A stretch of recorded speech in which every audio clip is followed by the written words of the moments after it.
5 things you don't know about coffee.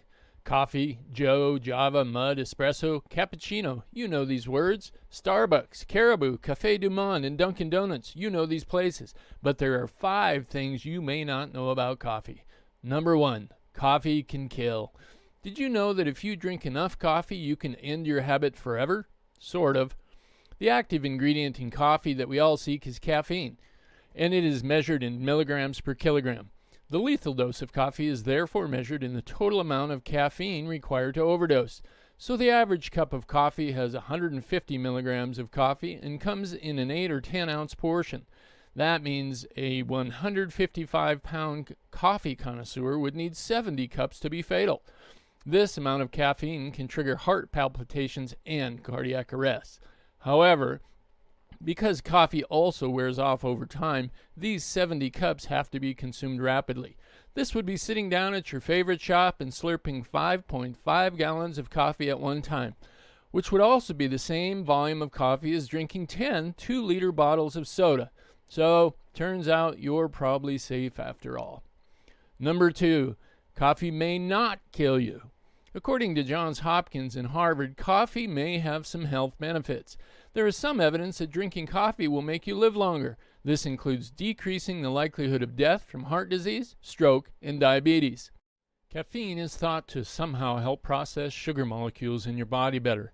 This is especially helpful for the kind of diabetes known as type 2 or adult onset diabetes.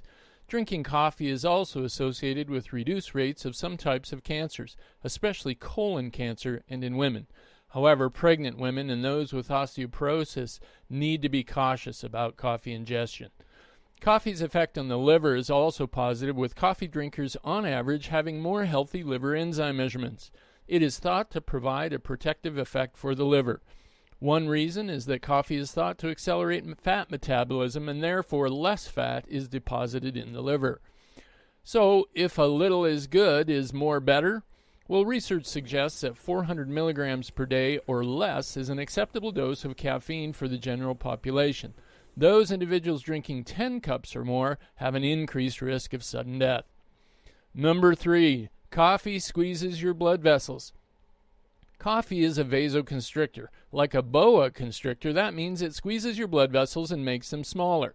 This can be seen in the brain, where the tubes providing blood become smaller after drinking coffee. Your brain becomes used to this or tolerant over time. If you stop drinking coffee, the blood vessels dilate again.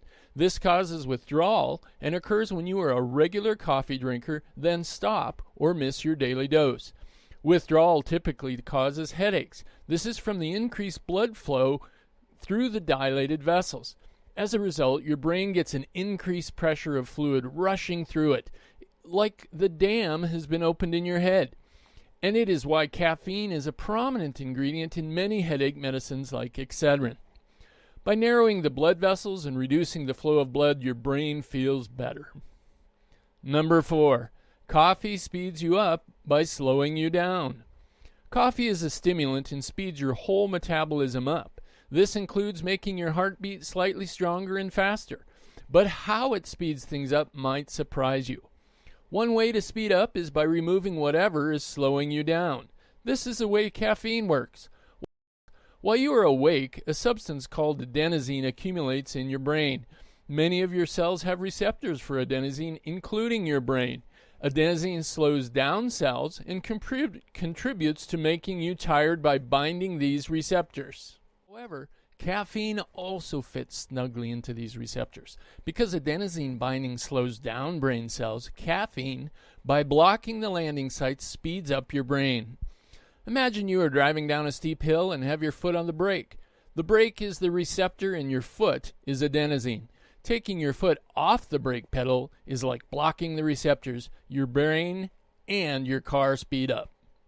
Over time, your body will make more adenosine receptors. This requires more caffeine to get the same effect.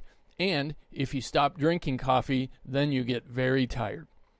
Number 5, coffee beans aren't really beans. Coffee grows on a bush, and the bean is actually the pit of a fruit. Coffee is more like a cherry with a stone in the middle and about the size of a grape, and is classified as a stone fruit like cherries, peaches, and plums. Coffee fruits are called coffee cherries or coffee berries and start out green but then ripen to either yellow or dark red. To make coffee, the pit in the middle is used and the outer cherry is not.